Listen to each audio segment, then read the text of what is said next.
TV channel से India से बैठकर बता रहा हूँ मैं। कुछ दिन पहले मैंने देखा कि पाकिस्तान के अंदर समा न्यूज़ की जो CEO है डॉक्टर खालिद मोहम्मद साहब को जो है अगवा कर लिया। DDOR के जो फरीद है, डॉक्टर फरीद और राणा मिलकर जो है अगवा कर लिया था, और राणा ने और फरीद ने मिलकर किस तरीके से उनको मारा पीटा और उनको 15 दिन तक जो है अगवा करके अपने गिरफ्त में रखा। अगर रजामंदी, झूठी रजामंदी ना होती तो उनकी लाश ही मिलती वहाँ पर, उनको जान से मार दिया जाता। लेकिन देखिए कानून, पाकिस्तान का कानून कितना चरमरा गया है।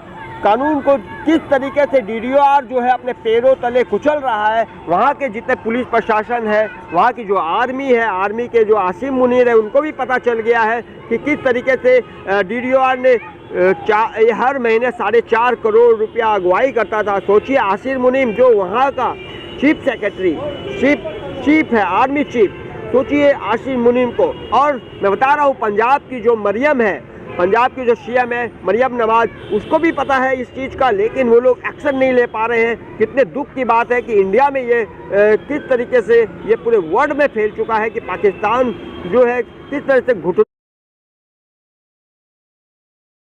पर बैठ गया है कानून व्यवस्था के अंदर। पाकिस्तान की बहुत जगह ही थू हो रही है। मैं बता रहा हूँ इस तरीके से जो कार्य हो रहा है पाकिस्तान में कि किस तरीके से गुंडा राज चल रहा है, ये तो बहुत ही दुख का विषय है।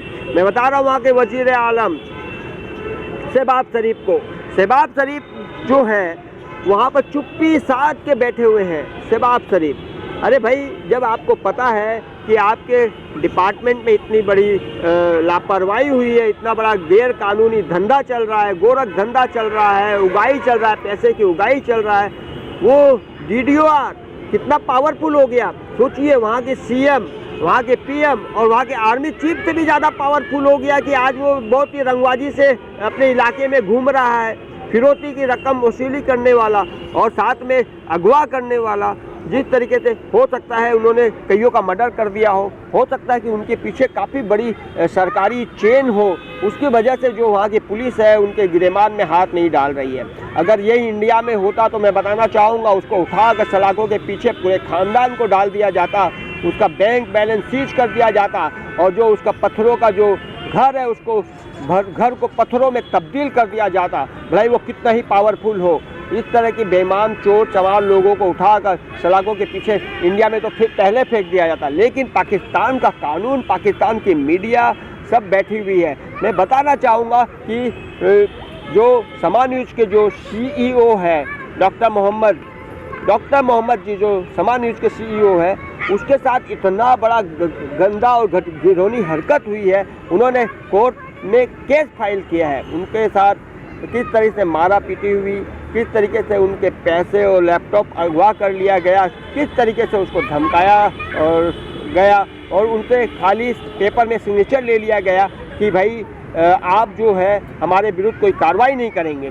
तो सोचिए कितनी बड़ी ये षड्यंत्र चल रहा है पाकिस्तान के सरकार के कान के नीचे, और सरकार जो है अभी तक सोई हुई है। मैं बताना चाहूँगा आपको कि डॉक्टर मोहम्मद जी ने, खालिद मोहम्मद जी ने वो जो 67/25 जो केस किया है, वो 67/25 मैं बता रहा हूँ कि वो केस किया हुआ है उसके ऊपर लाहौर के अंदर, और केस का मैंने नंबर भी बता दिया है आपको। ये जो तरीका है, किस तरीके से डॉक्टर मोहम्मद साहब के ऊपर अटैक हुआ है और उन्होंने पोल खोली है। सोचिए, मैं मीडिया वालों से रिक्वेस्ट करूंगा, पूरे पाकिस्तान के मीडिया से रिक्वेस्ट करूंगा कि आप इस मुद्दे को उठाएं और ज़्यादा से ज़्यादा लोगों तक पहुंचाएं ताकि सच्चाई सामने आए। आम जनता के साथ कितना अन्याय अत्याचार हो रहा है, पाकिस्तान की आम जनता, भोली वाली जो जनता है, उसके ऊपर भी कितना अन्याय अत्याचार हो रहा होगा।